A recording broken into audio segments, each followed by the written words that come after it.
Assalamualaikum warahmatullahi wabarakatuh. Saya dengan ceramah ini terkait dengan kehidupan saya yang baru-baru terjadi. Saya sering berdoa, minta sehat, minta selamat, tapi ternyata kan sakit Nah ini apa kita nggak usah berdoa atau bagaimana nih Kalau nggak berdoa, Bapak udah kejang-kejang. Saya mau dapat rezeki, minta doa, tapi nggak dapat. Kadang-kadang dapat. Nah itu apa kita nggak usah berdoa atau seperti apa? Terima kasih ya. Tunggu dulu, kasihin lagi, Ya. Jadi Bapak minta apa ke Allah?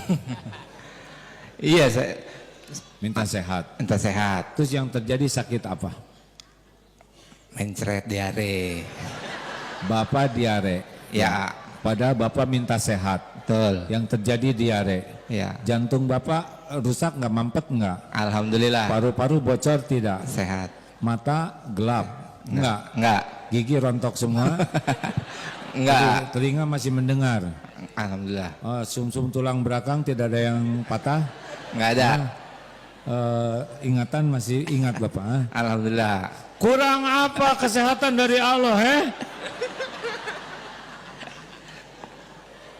Kenapa Bapak nggak nyukurin yang sehatnya? Jawab. Lupa ya. Iya. Enak aja. Untung cuman perut ya kan? Isinya masih di dalam perutnya. Ada. Coba dikeluarin oleh Allah ususnya. Oh, jangan begitu ke Allah, ya kan? Justru Bapak dibikin sakit perut itu supaya nambah doa, nambah gugur dosa.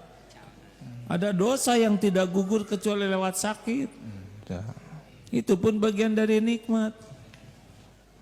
Tapi ya kita tetap berdoa aja. Terserah Bapak. Kenapa saya jadi emosi begini? Maaf ya Pak. Iya. Sok. Maksudnya saya jadi musyrik apa enggak tuh? Karena saya udah berdoa tapi ntar juga sakit. Saya minta rezeki nggak dapat rezeki uang gitu. Karena Bapak nggak benar keyakinannya, salah fokus. Bapak fokus dengan sakit perut. Sakit perut itu penggugur dosa perut Bapak loh Pak. Itu nikmat juga. Yang lainnya syukurin. Ada ini ibu-ibu konsultasi nangis terseduh-seduh. Saya mohon maaf ya, cerita ini nggak saya sebut nama. Tahu nggak? Ya nggak tahu Bu. Saya ini udah telat nikah. Udah gitu saya susah hamil.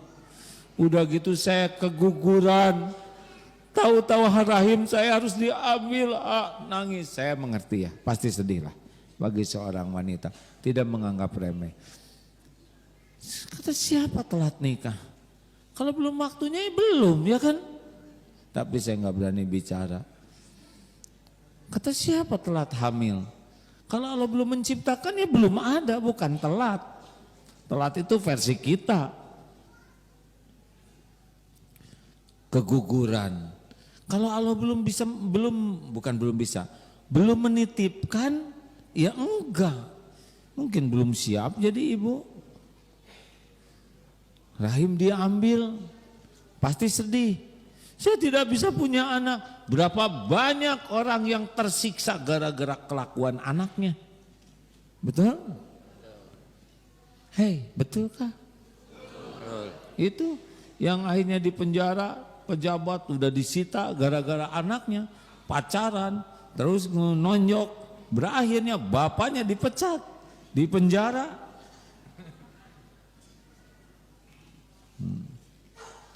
Gimana ya? Ya Bu, saya paham pasti ibu maaf ya kalau jantung ibu masih ini. Alhamdulillah jantung saya normal. Mungkin ibu sudah di ronsen paru-paru ada kelainan TBC. Enggak, amit-amit normal saya bagus. Mungkin ada kebocoran sumsum. Allah Akbar, normal. Mungkin ibu ingatan normal. Jadi semua normal. Alhamdulillah ya, cuman rahim aja, pulang aja. Ketika berhasil fokus kepada nikmat. Gitu Pak. Bapak minta rezeki. ke Iya. Allah. Terus hasilnya gimana? Kadang dapat, kadang enggak. Bohong. Bohong.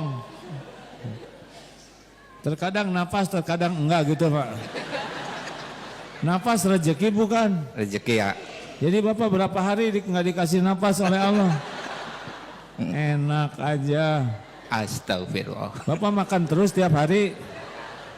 Makan terus tidak? Makan, Minum tidak? alhamdulillah Tidur masih berteduh? masih Ada air buat mandi?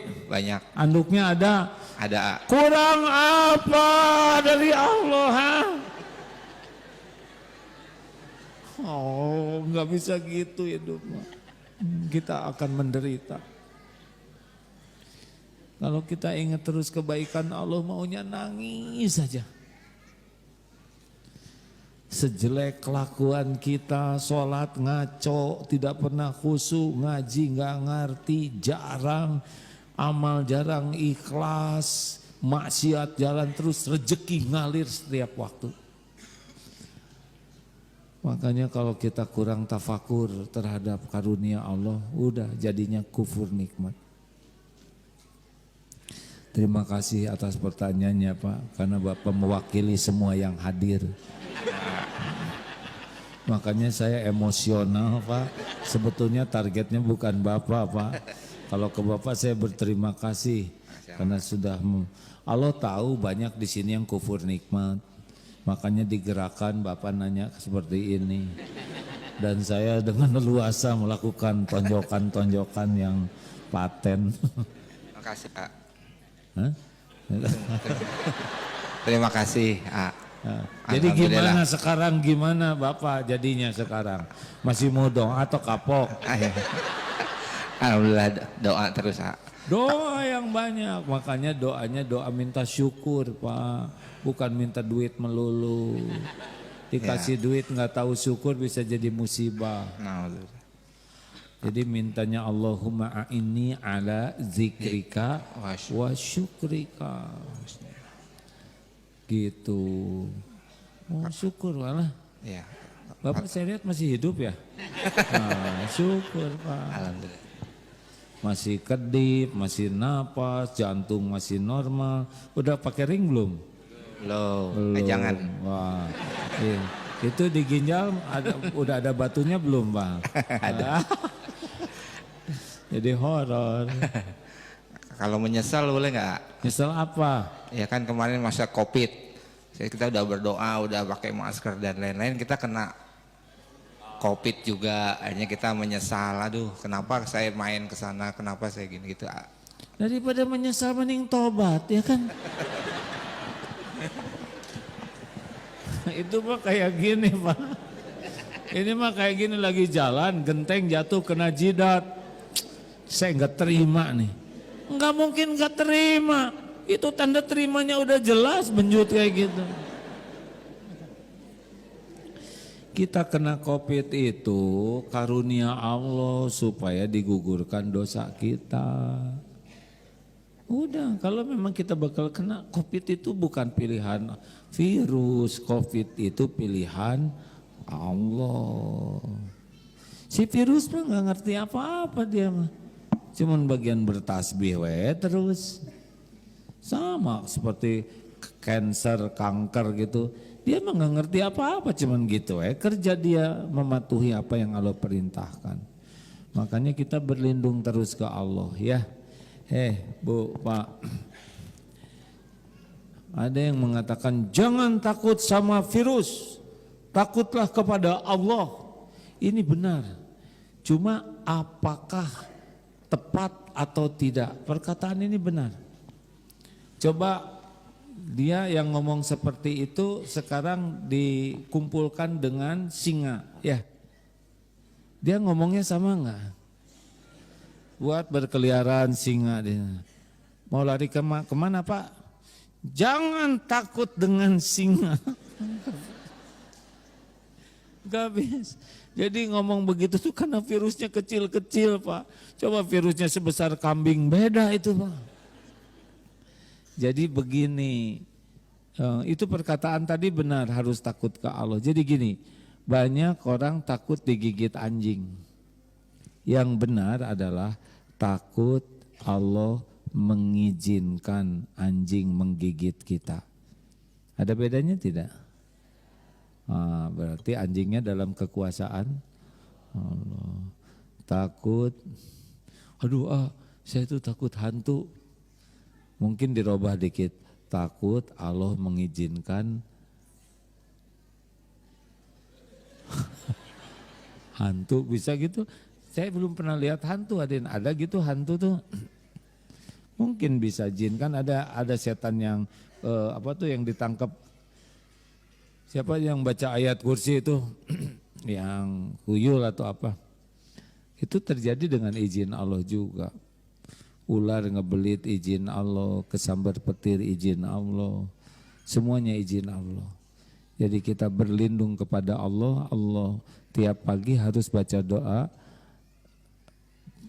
A'udzu bikalimatillahi tammah min syarri ma khalaq. Itu harus dibaca tuh. Karena kalau baca itu, saya berlindung kepada Allah, a'udzu bikalimah, dengan kalimat Allah yang sempurna dari kejahatan makhluknya. Kalau kita baca itu dengan jujur, dengan yakin bahwa semua yang bakal terjadi itu dalam genggaman Allah, enggak kejadian tuh Pak. Misal tertulis di Lauh Mahfud, di antaranya kita bakal digigit anjing. Tapi kita doa ini kan ada janji juga dari Allah lewat Rasulnya ya, akan dilindungi, bisa berubah takdirnya. Semuanya tertulis, tapi kita berdoa secara syariat itu jadi jalan ketemu takdir selamat. Itu contoh lainnya, Bismillahilladzi la yadurru ma'asmihi syai'un fil ardi wala fis sama wa huwas samiul alim. Bismillah, dengan nama Allah alladzi, yang bismillahilladzi la yadurru, tidak bisa membawa kemudaratan, ma'asmihi syai'un, sesuatu di bumi maupun di langit. Jadi tidak ada yang bisa mencelakakan kita di bumi maupun di langit. Wa huwas samiul alim, dan dialah yang maha mendengar dan maha mengetahui. Allah mendengar doa kita dan mengetahui apa yang akan terjadi. Syukuri kita selamat, teruslah meminta keselamatan kepada Allah, berlindunglah kepada Allah atas segala hal, karena segala-galanya ada dalam genggaman Allah, segala-galanya ada dalam kekuasaan Allah, segala-galanya tidak akan bisa terjadi tanpa izin Allah, baik nikmat maupun musibah.